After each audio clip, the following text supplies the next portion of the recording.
Today we're tackling the world of Elon Musk. Oh, yeah. Always a fascinating topic. Absolutely. Interesting. So we've got like the story and then the breakdown. Exactly. Right. Should we start with the YouTube one? See where where it all began for him? Sure. Yeah. Let's go back to the beginning. Okay, so it talks about his childhood in South Africa. Okay. Parents divorced when he was 10, and even back then, like totally obsessed with computers. No way. Really? Yeah, he taught himself to code. I mean, that's not unusual Right. for, tech people. Right. But then it says he sold his first video game at 12 years old Get out. for $500. At 12.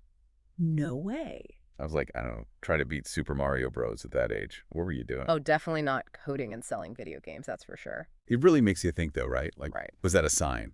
At 12 years old. Yeah. I mean, it's easy to see that as like the early spark. Of the ambition? Yeah. The ambition that built Tesla, SpaceX, everything. Like he had that drive from the beginning. Definitely a sign of that drive. Yeah. Yeah. But also think about it, like the psychological impact. Ooh, interesting. You're 12, you create something, and boom, people pay for it. Validation. Exactly. It's not just the money, it's that belief in yourself. Like, I can make things happen. Exactly. And that can fuel you for a lifetime. Okay, so fast forward, he moves to Canada, then the U.S. for university. Okay.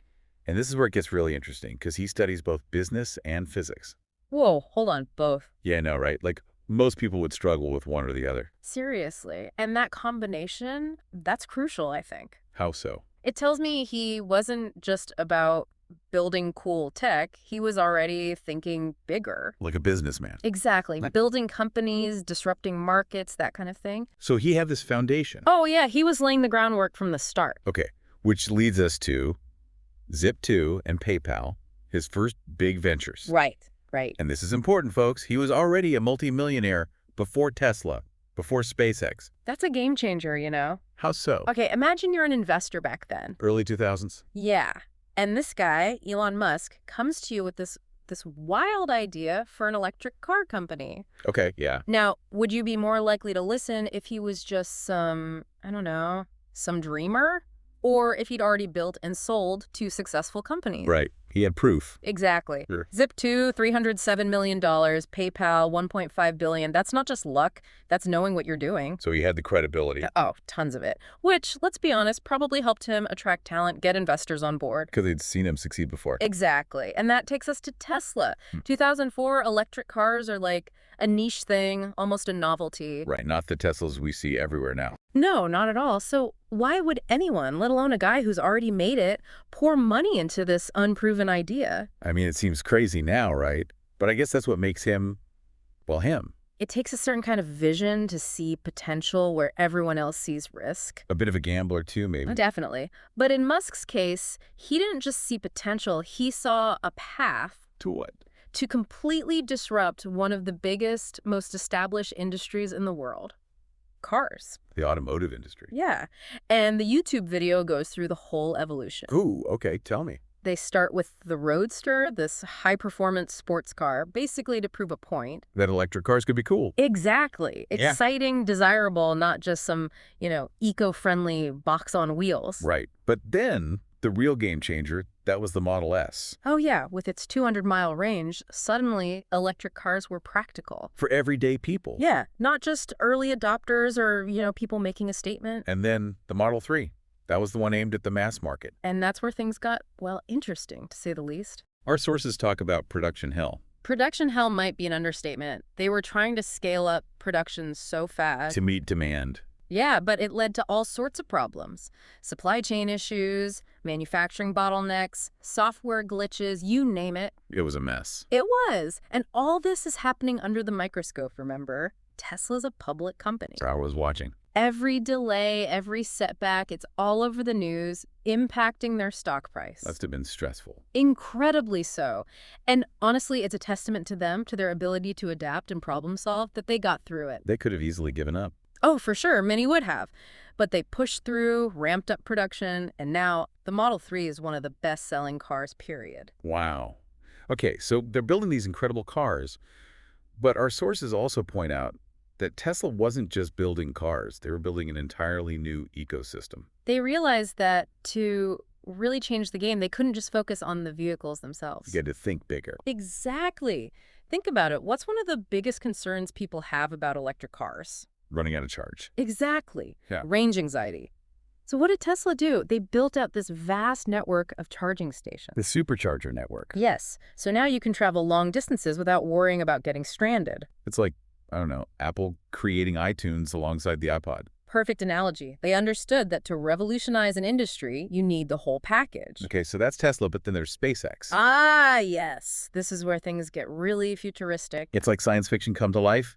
This guy wants to make humans a multiplanetary species. It's a mind-blowing goal. And let's not forget, even geniuses face setbacks. Right, our sources mention early struggles. Oh yeah, near bankruptcy even. You're kidding. Nope, it shows that even the most ambitious ventures, they have to weather some storms. Makes them more impressive when they succeed. Exactly. And succeed they did. Think about the Falcon 9. The world's first reusable orbital rocket. I remember watching that landing. It was incredible. A game changer, truly. Think about it. Before that, rockets were basically disposable. Use them once and that's it. Yeah, incredibly expensive and inefficient. But with reusability, you drastically reduce the cost of space travel. So it becomes more accessible. Exactly. And that opens up a whole universe of possibilities, like, for example, Starship. Musk's plan for Mars colonization. Yes. It's one thing to launch satellites and astronauts into orbit. It's another thing entirely to talk about building a permanent settlement on another planet. And that's not even considering all the ethical questions that come with it. Oh, absolutely. There's a whole other layer there. We'll have to dive into that later. So sure. Okay, so we've got these incredible companies pushing the boundaries of technology and innovation, but our sources also point out that both Tesla and SpaceX have faced their fair share of criticisms. Right. It's important to acknowledge that innovation doesn't happen in a vacuum. There are always trade-offs. Exactly. So I guess the question is, how do we balance the potential benefits with potential downsides? That's a big one. Hmm. And it's something we need to explore further. Yeah. So we've talked about the ambition and the innovation, but let's be real, both of our sources also highlight some of the, well, the bumps in the road. Right. It's not all smooth sailing when you're trying to disrupt industries as massive as, automotive and aerospace. When talking about the Model 3 rollout. Oh, yeah. That was a challenging time for sure. What exactly happened there? Well, they basically had this goal, right? To make a truly mass market electric car, something affordable. For the average person. Exactly. But scaling up production to meet that demand, that's where things went, well, a bit sideways. What kind of problems did they run into? Think about it. They were building a brand new factory, essentially from scratch. Wow. While simultaneously developing a new car with, all this cutting-edge tech. Right, that's a lot to juggle. It was. There were supply chain issues, problems with the manufacturing process, software glitches. It was constant firefighting. And all this is happening publicly, right? I mean, Tesla's a publicly traded company. Exactly. So every delay, every little setback, it's news. It affects their stock price. The pressure was immense. It's amazing they didn't just, I don't know, throw in the towel. It's a testament to their resilience, I think. That ability to just keep pushing, keep solving problems, and eventually they did ramp up production. And now the Model 3 is, what, one of the best-selling cars, period. Pretty incredible when you think about where they started. It makes you wonder what allows someone like Elon Musk, to keep going when others might have, I don't know, given up. Well, both sources point to this, relentless drive he has. Okay, I can see that. I mean, remember, this is a guy who was selling video games at 12 years old, right? Yeah, like he's always been hustling. Exactly. He's a builder, an innovator, and he thrives on pushing the limits. And taking risks. Oh, huge risks. Investing in electric cars back in 2004. Starting a space company when you've got, giants like Boeing and Lockheed already out there. That's not for the faint of heart. He's not afraid to bet big. Exactly. And let's not forget, he's not just the brains, he's also incredible at building teams. Finding the right people. Yes. Think about all the engineers, designers, everyone working at Tesla, SpaceX. They're all part of this grand experiment. It's like they're building the future. That's a great way to put it. And that's what makes these companies so captivating, I think. They're more than just businesses. They're symbols of human ingenuity, our ability to dream big and then actually go out and try to make those dreams reality. And speaking of dreams, let's circle back to SpaceX and Mars colonization. Ah, yes, the ultimate frontier. The pasted text source brings up some ethical considerations. Oh, yeah, it's easy to get lost in the wonder of space travel, the technology. Right. Like, it's so cool. It is. But we also need to think about the implications of, of actually putting humans on another planet. What kind of implications are we talking about? Well, for starters, who gets to go? Is it just the wealthy? Or do we aim for something more inclusive? It's a good question. And once we're there, what are our responsibilities to the Martian environment? That's a big one. Do we have the right to, to terraform it? Potentially change it in ways we can't even fully predict. It's like those early explorers landing in the Americas. Exactly. Driven by discovery, but also, their arrival had a huge impact on the indigenous people, the environment. So we need to learn from those mistakes. Absolutely. We can't just repeat them on a planetary scale. And it's not just about Mars, right? Yeah. What about the impact here on Earth? Oh, for sure. Tesla's pushing for sustainable transport, but there are still environmental costs. Like what? Mining those rare earth minerals, for example, and SpaceX launches, they contribute to atmospheric pollution.